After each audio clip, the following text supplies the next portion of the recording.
Na continuidade desse estudo, nós vamos ver, amados, razões para pensar seriamente nessas coisas, né? Então esse é um estudo muito detalhado, não sei se vocês já perceberam, né? Todas as aulas nós estamos aprendendo algo. Então é algo assim muito sério. Trabalhar a nossa salvação não é brincadeira. Amém?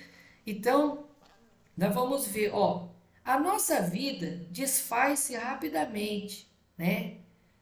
Comparada como um marinheiro em um navio que vai a plena vela. Estamos todos os dias navegando em ritmo acelerado para a eternidade, né? Então, um dos motivos para nós pensar, uma razão para nós pensar seriamente e preparar e nos preparar para a vida do Messias, lutando, amados, em arrependimento, santidade, contra tudo que vem, né, todas as divergências que vêm, todos os problemas, na verdade, é que a nossa vida está passando muito rápido demais, né? Você vê que cientificamente foi provado que o tempo já não é como nós éramos criança mais, o tempo está passando muito rápido, né? Então, nós estamos como aquele navio, né? A plena vela. Lembra quando o navio, o vento que levava ele dava aquele vento e aquele navio ia a todo vapor, né? A todo vento, né? Rápido, muito rápido. Então é assim que a nossa vida, ela se desfaz, ela passa muito rápido aqui na Terra. Então, ou o arrebatamento acontece, ou então a morte nos alcança. Mas independente do que vier primeiro, se nós estivermos preparados, amados, nós vamos subir para o reino de Deus. Porque nós já lemos que você vê que a palavra de Deus diz assim, que quando o Senhor vier nas nuvens, né? Então os mortos ressuscitarão primeiro e depois nós que estivermos vivos seremos transformados. Então você vê que quem morrer e se esperando a vinda do Messias em arrependimento e santidade será ressuscitado primeiro, porque a palavra do Senhor vai se cumprir, né? Você vê que, amados, a promessa do Senhor é tão verdadeira que mesmo que nós morra, mas a palavra, a promessa vai ser cumprida, né? Então, nós não temos o que se preocupar da parte do Senhor. Ele vai cumprir a promessa. Então, nós temos que cumprir a nossa parte, amém? Outra razão para nós pensar seriamente em manter o arrependimento, a santidade, a preparação para a vida do Messias é: as estações da graça, embora preciosas, não são permanentes.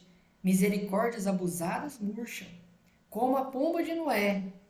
Usam as suas asas e voam de nós, né? É um exemplo que está dando aqui. Então, é o que nós estávamos falando, né, na nossa introdução antes de começar o estudo, né? Você vê que se abusar da graça, tem consequências. Se abusar do arrependimento, amados, você perde o arrependimento. Imagina um ser humano perder o arrependimento, acabou a vida dele. Você imagina uma pessoa, ela dobrar o joelho na presença de Deus e não conseguir mais se arrepender dos seus pecados, né? Isso acontece quando há o quê? O abuso. Então, a graça foi derramada, sim, amados. Nós temos a graça, o favor de Deus sem nós merecer. Mas nós não podemos abusar da bondade do nosso Deus. Não podemos abusar da graça. Não podemos abusar do arrependimento, do sangue de Jesus. Amém? Por isso que você vê em Filipenses 2:12, que é a base desse estudo, onde fala: trabalhe a sua salvação com temor e tremor. Olha só para você ver. Então o apóstolo, ele já está falando. Tem que trabalhar a salvação, mas não é trabalhar por trabalhar, não. Ele tem que ser com temor e tremor, sabendo que é algo, é um trabalho, mas sério, né? Você manter a sua salvação não é brincadeira. Você precisa realmente ter uma vida de oração, você precisa estar em consagração com o Senhor, né? Porque senão, amados, nós estaríamos abusando da graça. Tem gente que acha que é só aceitar Jesus e tudo certo, já estou no céu, continua no pecado, continua na mentira, continua a vida torta, sem santidade, né? E eu estou salvo. Não é assim, amados, né? Não é dessa forma. Amém? Então, a segunda razão é não abusar da misericórdia, da graça, do arrependimento, do sangue de Jesus. Amém? E nós temos também, nós não podemos, né? Nós temos que tomar cuidado com a perda das oportunidades do evangelho, né? Então, ó, a perda das oportunidades do evangelho será o inferno. Quando um pecador deverá pensar no último dia consigo mesmo: ó, o que eu poderia ter sido? Eu poderia ter sido tão rico quanto os anjos, tão rico quanto o céu poderia me fazer. Tive uma estação para trabalhar, mas eu a perdi. Isso será como um abutre corroendo sobre ele, o que reforçará e acentuará sua miséria. E o que isto? E que isso persuada você rapidamente a operar a sua salvação.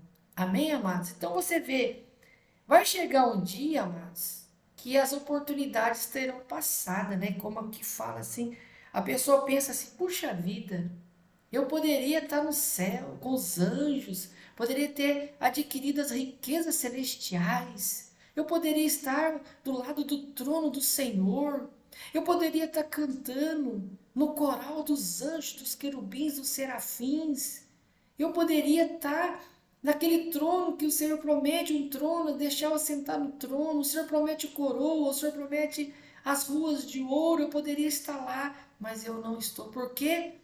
Eu perdi, eu não trabalhei a minha salvação, eu deixei passar a oportunidade, eu tive o tempo para trabalhar, eu tive tempo para me arrepender, tive tempo para deixar a mentira, deixar o pecado, mas eu não deixei. E agora? É tarde, né? É como aqui fala, é como se tivesse um abutre corroendo a carne dele, comendo a carne dele, porque passou aquela oportunidade, ele perdeu, não tem como voltar mais. Amém, amados? Então, aí a pessoa fica o quê? Sem a misericórdia, sem a graça, sem o arrependimento, né? Deixou passar a oportunidade, porque às vezes a pessoa pensa assim: ah, não, agora eu sou muito jovem. Ah, não, o ano que vem eu faço. Ah, não, eu vou começar o ano que vem. Aí a pessoa morre antes, e aí? Não é verdade? Então, amados, com as coisas celestiais, nós não podemos perder as oportunidades. Não é verdade? Se nós estamos tendo a oportunidade, olha para você que maravilha, de aprender, né? Você vê que o nosso estudo começou lá atrás, fraquinho, devagarzinho, mas você vê que Deus ele vai aumentando. Nós começamos no leite, né, dona Edinalva? Dona Edinalva tá já tempo, começamos no leitinho, foi ou não foi? No leitinho, agora nós já estamos já aprendendo um pouco mais, né? Agora nós já estamos aprendendo coisas mais sérias, não é verdade? Então, amados, as oportunidades, você vê que agora o alimento é mais sólido, né? Você pode fazer este trabalho e não impedir o seu outro labor. Operar a salvação e trabalhar em uma vocação não são inconsistentes. E eu insisto isso para prevenir uma objeção. Alguns podem dizer: mas se eu trabalhar tão duro para o céu, eu não terei tempo para o meu comércio, para o meu trabalho, para a minha vida, né? Então aqui, amados, está falando que tem pessoas que ela começa a dar desculpa, né? Ela fala assim: ah, mas se eu começar a operar a minha salvação, trabalhar a minha salvação, eu sou dona de casa, eu tenho filho para criar, né? Eu trabalho, às vezes eu trabalho no comércio, tenho que ir para loja, às vezes eu sou comerciante, né? Então, aqui está falando o quê? Que não há esse tipo de desculpa, mas, né? Nós podemos sim, né, trabalhar e ter uma vida com Deus. É ou não é verdade? Você vê que Davi, ele antes de ser rei, ele estava lá, cuidando das ovelhas. Mas ele tinha comunhão com Deus, né? Ele tinha sua comunhão com Deus, mas ele estava lá trabalhando. Tanto é que quando ele foi escolhido por Deus, ele não estava na casa dele. Ele estava lá no meio das malhadas, né? E foi nas malhadas que ele conheceu a Deus. Olha só para você, no trabalho cotidiano dele. Porque quando o leão veio para cima dele, quem que defendeu ele? Não foi Deus? E ele reconheceu. Ele falou: eu sou um ser humano mortal. Eu jamais poderia ter rasgado um leão no meio se não fosse o Espírito do Senhor. Depois veio o urso e ele venceu o urso, mas ele percebeu, ele falou: se não fosse o Senhor ter dado esse urso na minha mão, eu não teria vencido esse urso. E tantas outras coisas que ele deve ter passado lá no seu trabalho, mas que a Bíblia não relata. Não é verdade? Tantas provas que ele passou no seu trabalho. Então, o trabalho não vai impedir nós, amados, aonde você for, cuidando dos filhos, você tem a sua comunhão com Deus, né? Com o seu esposo, no seu trabalho, aonde você estiver, você tem que estar, né? Deus tem que estar em você, né? Você não vai falar assim: Senhor, dá licença que agora eu vou cuidar dos meus filhos. Deus, dá licença que agora eu vou dar um café. Não, você está com Deus todo o tempo. Deus tem que fazer parte da sua vida. Como mãe, você tem que ser piedosa, mulher de Deus, mãe, esposa, mulher de Deus. No trabalho tem que ser um funcionário de Deus, não é verdade? No comércio, aonde você estiver, no ônibus você tem que ser um homem de Deus, uma mulher de Deus. Então, aonde você estiver, fazendo o que você tiver que fazer, você tem que ser você uma pessoa de Deus. Não é verdade? Na fila do banco, na fila da lotérica, aonde você for, né? Ao atender um telefone, quando você recebe uma mensagem, quando você abre a sua rede social, quando você vê que tem imoralidade, você corre daquilo ali. É, na verdade, Deus está vendo tudo. Então você precisa ser uma mulher de Deus, um homem de Deus, aonde você for. Amém?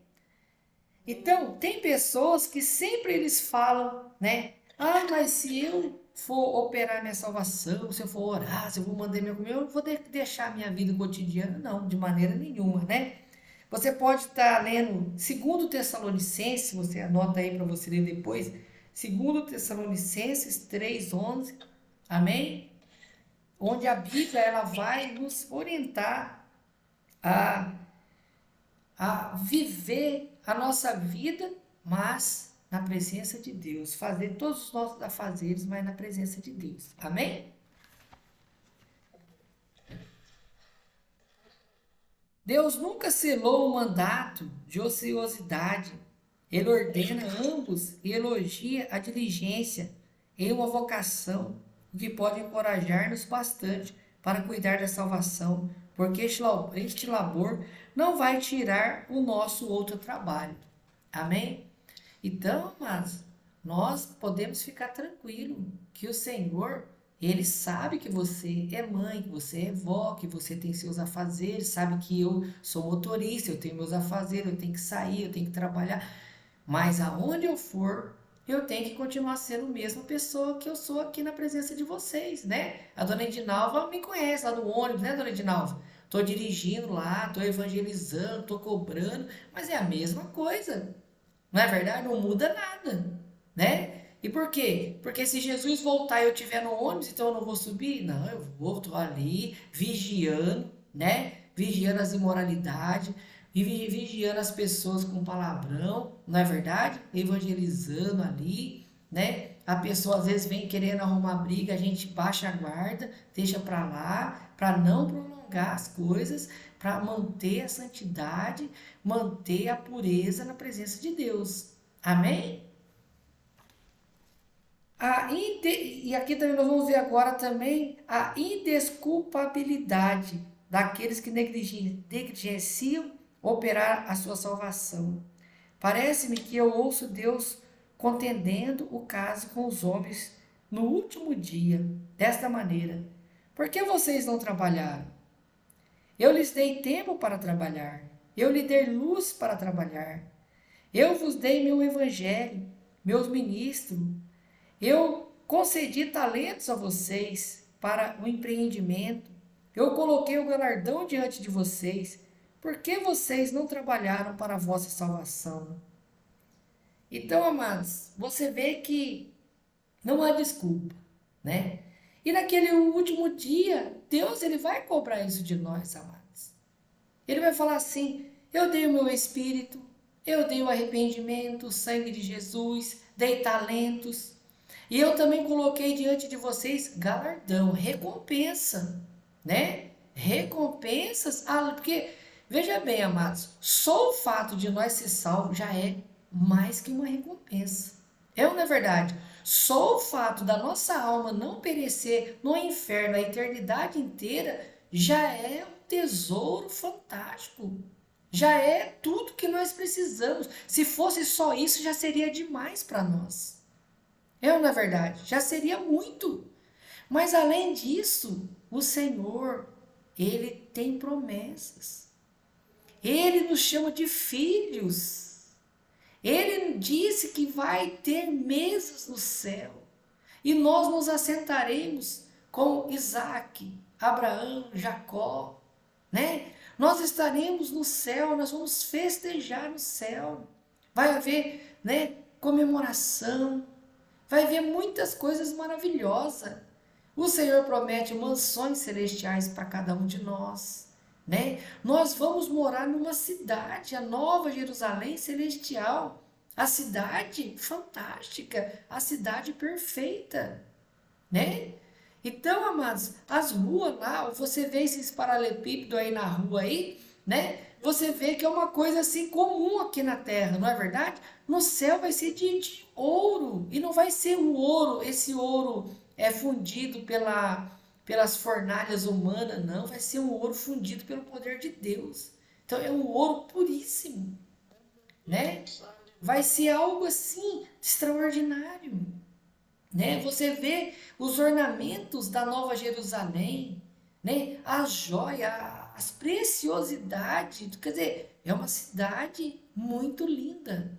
É uma cidade que não tem, né, como você nem imaginar, a nossa mente não consegue imaginar, né? Sem falar, amados, que, né, o Senhor vai nos dar um corpo glorioso para nós, né? E a palavra diz que nós vamos voltar o que nós éramos para nós ser lá no início, semelhantes a Deus.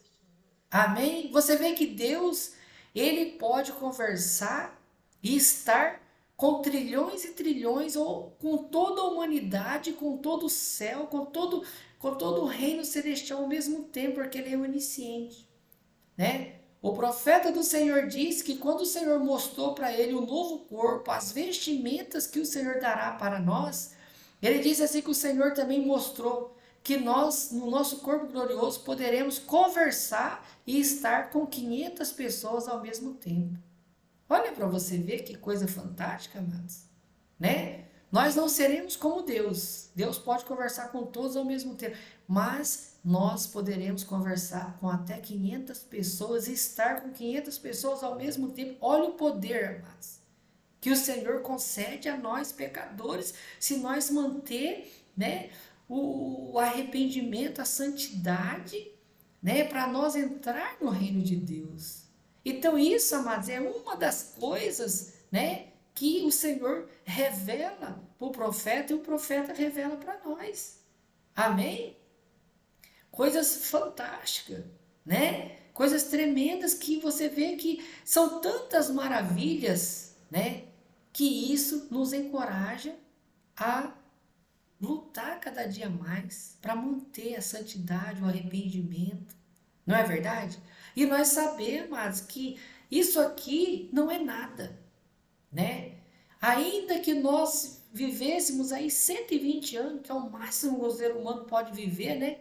Pelo menos em estado, né? Porque depois disso também não adianta estar numa cama vegetando, na verdade, porque o corpo humano não aguenta. Mas que vivêssemos 120 anos, o que é isso perante a eternidade? Isso não é nada, né? Tem tem um pastor lá do Quênia, ele estava falando assim, né? Eu até vou trazer para os amados imaginar, né? Você imagina, ele falou assim, um pardal. Imagina um pardal, né? Aí você imagina todo o deserto do Saara. Imaginaram o deserto do Saara? Aí você imagina o pardal, né? Sair daqui do Brasil, ir lá no deserto do Saara, pegar um grãozinho de areia e trazer para cá. Aí ele perguntou: quanto tempo esse pardal levaria para trazer todo o deserto do Saara para cá, né? Então, ele tá querendo fazer a nossa mente entender uma coisa. O que é a eternidade, né, amados? A eternidade é algo, né, muito extraordinário, né? Não tem fim, não é verdade? Então, você vê que Deus, ele nos dá todas as ferramentas.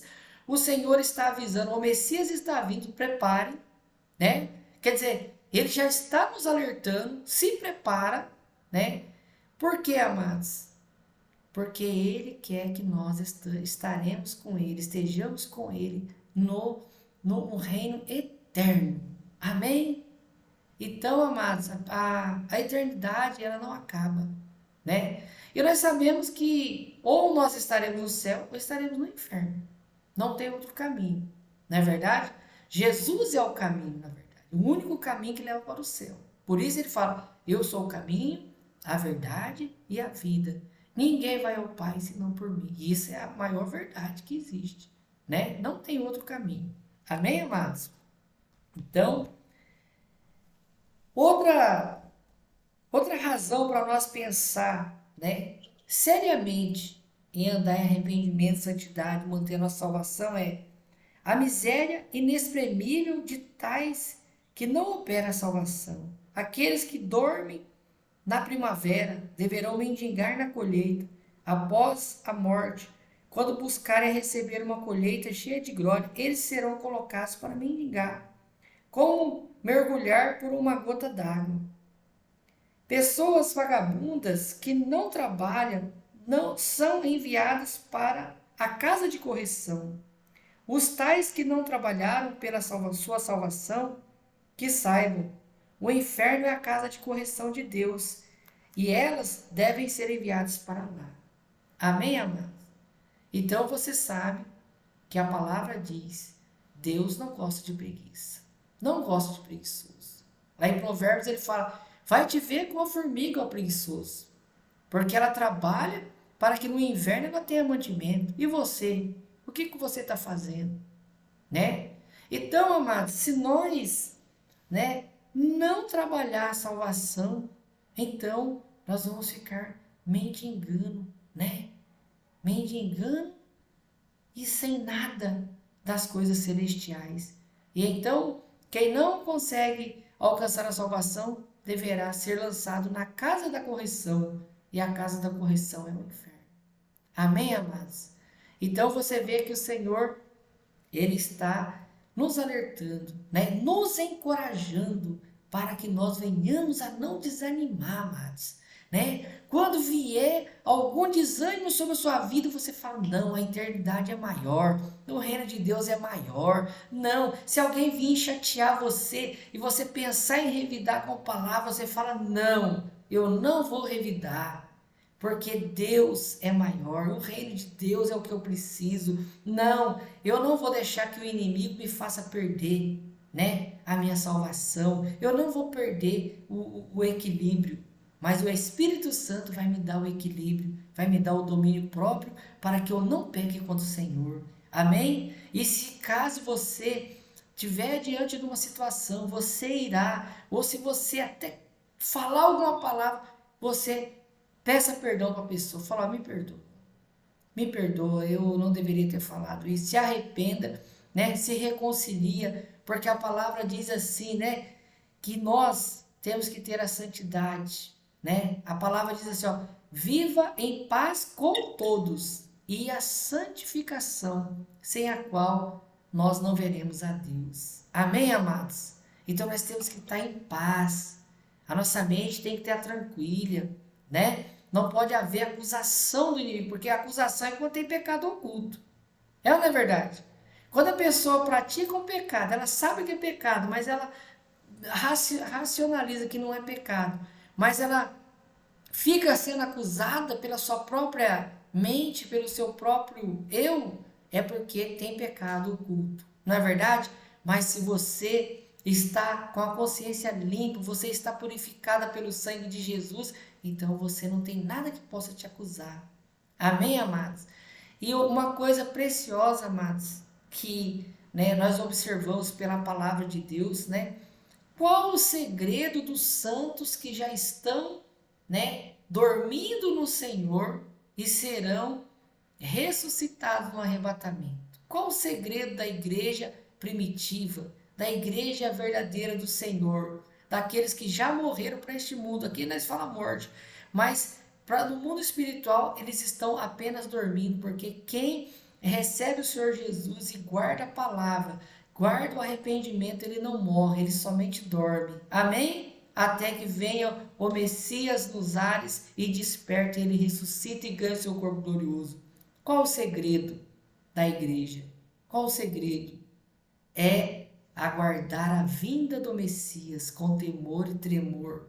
Amém, amados? É estar em arrependimento e santidade o tempo todo. Porque aí, amados, não importa quem chegar primeiro, seja a vinda do Messias ou a morte, nós estamos tranquilos. Amém? Se a morte nos pegar antes, mas se nós tivermos arrependimento e santidade, iremos dormir com o Senhor.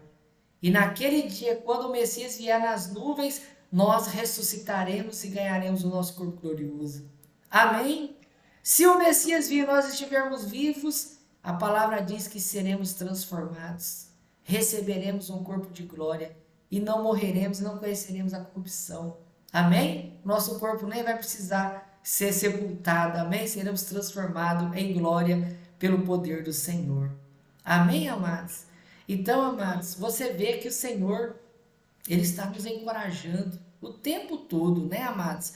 Encorajando e nos mostrando que nós precisamos viver aqui, sim. Você tem que continuar dona de casa, continuar com seus afazeres, continuar pagando as suas contas. Quem trabalha tem que continuar trabalhando. É ou não é verdade?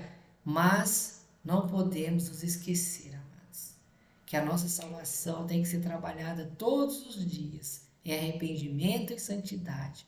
E o profeta sempre está dizendo: o Messias está vindo, prepara a sua vida. Não podemos deixar a nossa vida de qualquer jeito. Amém? Mas temos que estar sempre em comunhão com o Senhor, para que quando Ele vier, então, amados, nós subiremos com Ele para a glória, no poderoso nome de Jesus. Amém, amados? Aleluia.